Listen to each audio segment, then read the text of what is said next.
Hi ನಮಸ್ತೆ ಎಲ್ಲರಿಗೂ. ಇವತ್ತು ನಾನು ಮಣ್ಣೆತ್ತಿನ ಅಮಾವಾಸ್ಯೆ ಬಗ್ಗೆ ತಿಳಿಸ್ಕೊಡ್ತೀನಿ ಬನ್ನಿ.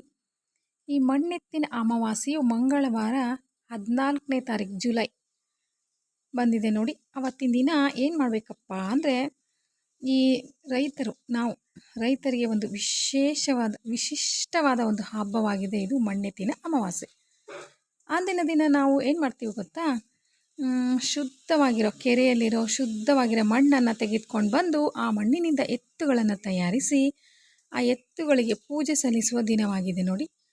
ನಾವು ಎತ್ತುಗಳನ್ನು ಯಾಕೆ ಪೂಜೆ ಮಾಡ್ತೀವಪ್ಪ ಅಂದರೆ, ನಮ್ಮ ಮುಂಗಾರು ಚೆನ್ನಾಗಿ ಆಗಿ ಕೃಷಿಯಲ್ಲಿ ಯಾವುದೇ ಅಡೆತಡೆಗಳು, ಬಿತ್ತನೆ ಕಾರ್ಯದಲ್ಲಿ ಯಾವುದೇ ತೊಂದರೆ ಇಲ್ಲದೇ ಚೆನ್ನಾಗಿ ನಡೆಯಲಿ ಅಂತ ಮಣ್ಣು ಮತ್ತು ಎತ್ತುಗಳನ್ನು ಪೂಜೆ ಸಲ್ಲಿಸುವ ಒಂದು ವಿಶೇಷ ದಿನವಾಗಿದೆ ನೋಡಿ. ಮತ್ತು ಇವತ್ತಿನ ದಿನ ಏನಾದರೂ ಸಿಹಿ ಪದಾರ್ಥವನ್ನು ಮಾಡಿ ಎತ್ತುಗಳಿಗೆ ನೈವೇದ್ಯ ಮಾಡುವ ಒಂದು ದಿನವಾಗಿದೆ. ಮತ್ತು ಬಾಳೆಹಣ್ಣು, ಅಕ್ಕಿ, ಬೆಲ್ಲದ ಜೊತೆಗೆ ಎತ್ತನ್ನು ಪೂಜಿಸಿ ನೈವೇದ್ಯವಾಗಿ ಇಡ್ತೀವಿ. ಮತ್ತು ಮಣ್ಣಿನಿಂದ ತಯಾರಿಸಿದ ಎತ್ತುಗಳಿಗೂ ಸಹ ಸಿಹಿ ಪದಾರ್ಥವನ್ನು ನೈವೇದ್ಯ ಮಾಡ್ತೀವಿ. ನಾವು ಕೃಷಿ ಮಾಡೋದು ಎಲ್ಲ ಭೂಮಿ ತಾಯಿಯ ಮೇಲೆ ಅಲ್ವಾ, ಅಂದರೆ ಮಣ್ಣಿನ ಮೇಲೆ. ಮಣ್ಣಿನಲ್ಲಿ ಹಲವಾರು ವಸ್ತುಗಳನ್ನು, ಅಂದರೆ ಹಣ್ಣು, ತರಕಾರಿ, ಬೆಳೆಗಳನ್ನೆಲ್ಲ ಬೆಳಿತೀವಲ್ವ. ಅದಕ್ಕೋಸ್ಕರ ಅಂತಹ ಮಣ್ಣನ್ನು ಈ ಎತ್ತುಗಳ ರೂಪದಲ್ಲಿ ಮಾಡಿ ಪೂಜೆ ಸಲ್ಲಿಸ್ತೀವಿ ನೋಡಿ. ಮತ್ತೇನಪ್ಪ ಅಂದರೆ, ಇವತ್ತಿನ ದಿನ ವಿಶೇಷವಾಗಿ ಕುಟುಂಬದವರೆಲ್ಲರೂ ಸೇರಿ ಮನದೇವರ ದರ್ಶನಕ್ಕೆ ಹೋಗುವ ಒಂದು ವಿಶೇಷ ದಿನವಾಗಿದೆ ನೋಡಿ.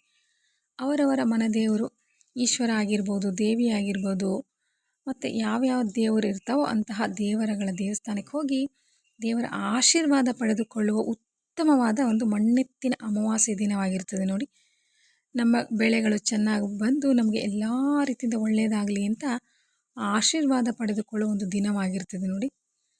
ಅಷ್ಟೇ ಅಲ್ಲದೆ ನಾವು ನಮ್ಮ ಕಡೆ ಈ ಎತ್ತುಗಳನ್ನು ಬಸವಣ್ಣ ಅಂತ ಕರಿತೀವಿ ನೋಡಿ. ನಂದೀಶ್ವರ, ಬಸವಣ್ಣ ಅಂತ ಈ ಥರ, ನಂದಿ ಅಂತ ಕರೀತಾರೆ, ಬಸವಣ್ಣ ಅಂತ ಕರೀತಾರೆ. ಎತ್ತು ಅಂತಹ ಎತ್ತಿನ ಒಂದು ವಿಶೇಷವಾದ ಒಂದು ಹೆಸರನ್ನು ಕೊಟ್ಟಿದ್ದಾರೆ ನೋಡಿ ಹಿಂದಿನವರು. ಮಣ್ಣೆತ್ತಿನ ಅಮಾವಾಸ್ಯೆ ಅಂತ ಎಷ್ಟು ಚೆನ್ನಾಗಿದೆ ನೋಡಿ ಕೇಳೋದಕ್ಕೆ. ಮಣ್ಣು ಮತ್ತು ಎತ್ತನ್ನು ಪೂಜಿಸುವ ಒಂದು ವಿಶೇಷವಾದ ದಿನಕ್ಕೆ ಮಣ್ಣೆತ್ತಿನ ಅಮಾವಾಸ್ಯೆ ಅಂತ ಕರೀತಾರಲ್ವ. ಇಂಥ ವಿಶೇಷವಾದ ದಿನ ಸಿಹಿ ತಿನಿಸುಗಳನ್ನು ಮಾಡಿ ನಾವು ನೈವೇದ್ಯ ಮಾಡಿಕೊಳ್ಳುವ ಒಂದು ವಿಶೇಷ ದಿನವಾಗಿದೆ. ಅಷ್ಟೇ ಅಲ್ಲದೆ ನಾವು ಪ್ರತಿ ಅಮಾವಾಸ್ಯೆಗೂ ಹೇಗೆ ಪೂಜೆ ಮಾಡ್ಕೊಳ್ತೀವಪ್ಪ ಅಂತ ಅದನ್ನು ವಿಡಿಯೋಗಳನ್ನು ನೋಡಿದ್ದೀವಿ ಅಲ್ವಾ. ಅದೇ ಥರ ಪೂಜೆಗಳನ್ನು ಮಾಡಿಕೊಂಡು ನಂತರ ಈ ಮಣ್ಣೆತ್ತಿನ ಒಂದು ವಿಶೇಷವಾದ ಪೂಜೆಗಳನ್ನು ಮಾಡ್ಕೊಳ್ಬೇಕಾಗುತ್ತದೆ ನೋಡಿ.